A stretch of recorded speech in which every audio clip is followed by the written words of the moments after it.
effectivement ba tey yéen seen émission li nga xam ne que mu di le truc de matinal sur les antennes de Sénégal 5 TV ginnaaw loolu Arfan dinañ ñëwaat après si nga xam ne que mu di rapport bi si kanam tuuti incha allah mais ñu ñëw si Amadou Ba bu Pastef. oui moom mooy koñe ki nga xam ne que mu di Thierno Alassane Sall si wàll wi maa ngi ko doon wax mais nangoo ma dégg que ni peut-être loi d'amnistie bi peut-être su nga ko doon daal di xaare ni si Pastef la ko gars yi gënoon xaar que mu jógee si ki nga xam ne que mu di Thierno. oui alors ki nga xam ne que mu di Amadou Ba nee na quand vous êtes un homme politique qui n'a pas fait 30 minutes de détention dont aucun des militants n'a été arrêté, torturé, blessé ou tué, vous devrez avoir ta pudeur de vouloir faire de la récupération politique, de l'amnistie et de ses suites.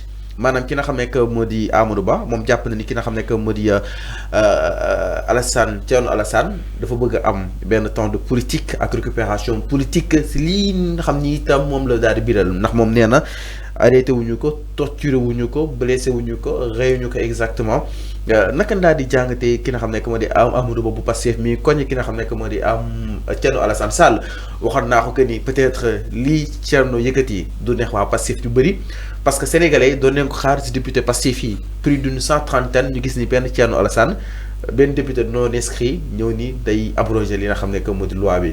oui Amadou Ba lu mu wax c'est aussi une hypothèse boo xamante ne peut-être mën nga ko soutenir comme aussi mënoo ko soutenir parce que nee naa la Thierno Alassane Sall il est dans ses droits en tant que député il a le droit de soumettre une proposition de loi il a le droit parce que c'est un député il a le droit mën nga wax ba taw bi di taw mais Thierno il est dans ses prérogatives parce que il est député il a le droit de soumettre une proposition de loi comme les députés de Pastef nu ñu amee aussi comment dire le droit de proposer des propositions de loi loolu kay man maa ko wax te loolu loi moo ko wax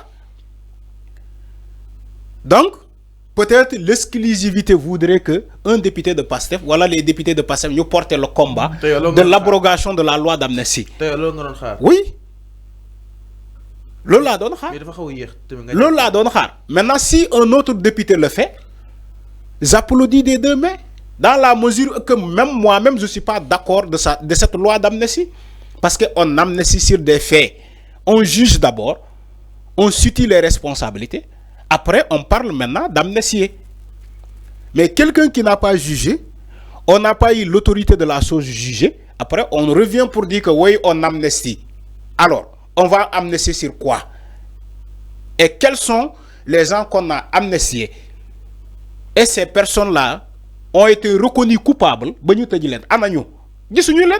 On les a pas vus. Mais Macky Sall, un bon jour, il nous dit que oui, je veux voter une loi d'amnistie pour pardonner tout le monde. Pardonner les faits politiques. C'est ce que Macky Sall a dit. Donc aujourd'hui, la majorité des Sénégalais ne sont pas adhérents de cette loi d'amnistie. Moi, quand je un Thierno Alassane Sall, il n'était pas d'accord de cette loi d'amnistie. Aujourd'hui, il a déposé au niveau de l'Assemblée nationale, je crois hier même, une proposition de loi visant à abroger cette loi d'amnistie-là. Moi, je suis d'accord avec Thierno. Si un autre député le faisait, je serais aussi d'accord. Maintenant, les gens voudraient peut-être l'exclusivité revient aux députés de Pastef. C'est ce qui est normal d'ailleurs. Voilà, c'est ce qui est normal parce que Pastef aussi, quoi qu'on dise, il y a une loi d'amnistie. Au moment où on votait cette loi d'amnistie, les députés de Pastef ont dit que ils ont refusé de voter la loi d'amnistie. Aujourd'hui, ils ont la majorité à l'Assemblée nationale. On voudrait que qu'ils portent ce combat-là. Maintenant, comme hier, Thierno Alassane Sall déposé. Oui, mais c'est des récupérations politiques. Ça aussi, Thierno a voulu faire des récupérations politiques, même s'il est dans ses droits. Mais il a voulu, entre autres, gagner quelque chose. Parce qu'il est un président d'un parti ou bien d'un mouvement. L'avenir, la République des valeurs, son mouvement, Thierno Alassane Sall, il veut faire des récupérations politiques. Moi, je vais déposer cette loi d'amnistie. C'est de bonne guerre. C'est de bonne guerre aussi. C'est de bonne guerre. Aujourd'hui, s'il n'était pas député, il ne pouvait pas le faire. il aurait choisi un député pour porter ce combat. Maintenant, il est député aujourd'hui. Avant l'élection, oui. Élection passée, première urgence, oui. La loi d'amnistie. Je l'ai dit, oui. Donc, le fait que vous bataillez convoqué, loi de non, non, non. Tu sais pourquoi? Dans ma Japonais, que l'État dafa am no muy doxé. Les urgences du moment. Il y a des urgences du moment. Même si la loi d'amnistie aussi c'est de l'urgence. Le fait de l'abroger, c'est une urgence. Mais dans ma Japonais, que ñi buñu togué boba légui, ils sont en train de régler des choses yo xamantene lu mënul ñak la. Il faut que ñu régler ko ba paré. Il faut que nous réglions comme pareil. Loi d'amnistie. Non, loi d'amnistie, je dis que ce n'est pas urgent. Je dis que c'est urgent. Mais aussi, il y a des choses beaucoup urgentes que ça. Parce que la loi d'amnistie, tôt ou tard, elle sera abrogée. Tôt ou tard. Tôt ou tard, cette loi-là sera abrogée.